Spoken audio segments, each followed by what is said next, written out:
বাংলাদেশের মানুষ হিসাবে প্রত্যেকটা ঘরে দু একটা প্রবাসী পোলাপান থাকে। তো আমরা দুই ভাই সৌদি আরব থাকি। মানুষ তো মনে করে দুই ভাই বিদেশে মাস শেষে টাকা কামাইতেছে, আল্লাহ দিলে ভালোই আছে। ভাই, এই প্রবাসটা আর প্রবাস নাই। প্রবাসে আসার পর উপলব্ধি করতে পারছি এই প্রবাসটা যে কত ভয়ঙ্কর, অনেক কষ্টের নাম এই প্রবাস। এই প্রবাসে আসার পর বুঝতে পারছি আমি একটা কত বড় ভুল করছি। আমাদের মতো হতভাগা মানুষ হয়তোবা এই পৃথিবীতে আর নেই। ভাই বোন আত্মীয় স্বজন সবার কাছে একজন প্রবাসী হয়ে গেছি।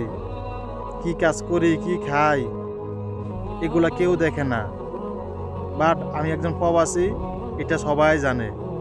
আমাদের কষ্টগুলা কেউ দেখে না, ওই আল্লাহ ছাড়া আমাদেরকে বোঝার মতন কেউ নেই।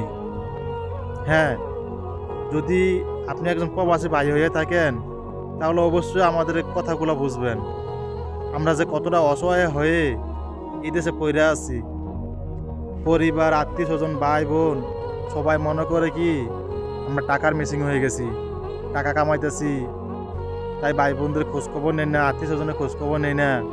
আরে খোঁজখবর নেব কি, 14 ঘন্টা কোনো কোনো ডিউটি করে রুমে গিয়ে রান্না বান্না করে খাওয়া দাওয়া করার পর শুইতে গেলে বোঝা যায় দেহের কয়টা বাজে।